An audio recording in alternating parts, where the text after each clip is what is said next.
자, 이제 법령을 보실게요. 이 집합건물법 제47조 제3항 요 사안에서 문제된 것이고 이 질문에도 요거 관련된 것입니다. 요 사망이 이렇게 돼 있어요. 정확히는 이렇게만 되어 있단 말이에요. 보시는 것처럼 재건축 결의할 때는 다음 각 호의 사항을 정해야 된다. 첫 번째, 새 건물의 설계 개요. 두 번째, 건물 철거 및 새 건물 건축에 드는 비용. 이 비용을 계략적으로 산정한 금액. 보시는 것처럼 계략적이라고 되어 있어요. 세 번째, 2호에 나와 있는 이 비용의 분담에 관한 사항. 각 구분 소유자가 얼마씩 분담할 것이냐, 이 분담에 대한 사항이 미리 제4호 새 건물 구분 소유권 귀속에 관한 사항. 내가 헌집을 주고 새 집을 받을 때 어떤 집을 동일한 위치, 동일한 평수 받을 수 있는지 또는 내가 받을 수는 있는 것인지 이런 사항에 대해서 미리 정해야 된다는 것이에요. 결의할 때. 결의 이전에 이런 것들이 나타나서 결의 이전에 이런 것들이 설명이 되어 가지고 이런 것 가지고 정해야 된다는 것이에요. 따라서 1호부터 4호는 재건축 결의 이전에 먼저 정해져 있어야 되는 것이에요. 그 이후에 이걸 어떻게 보완하면 안 되는 것입니다. 이전에 나와 있어야 된다라는 것이고요. 그리고 법률 규정은 이 4호가 끝이에요. 이 4호 이외에는 없습니다. 정해야 될 사항이 이 4호 요거에 대해서 정해야 된다는 것이고요. 여기에 대해서 어떻게 정해야 된다는 것, 어떻게 구체적으로 정해야 된다는 것, 이건 없어요. 더 부연 설명이 없단 말입니다. 그러니까 어떻게 해요? 일반 공공재건축, 아파트 재건축 같은 경우는 제가 아파트 재건축 자문 고문 변호사를 오랫동안 하다 보니까 조합추진위원회, 조합 설립, 그 다음에 사업시행계획, 그리고 인가받고, 그 다음에 관리처분계획, 그리고 인가받고, 이런 절차들 밟을 때요.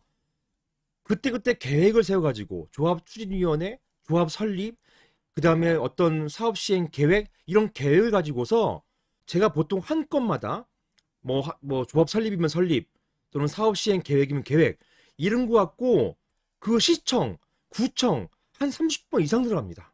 저뿐만 아니라 이런 설계사무소 또는 대관 업무 하시는 분이 수십 번 들락날락 해가지고 거기에 건축과나 인허가처에다가 수시로 여기에 대해서 피드백을 받아요.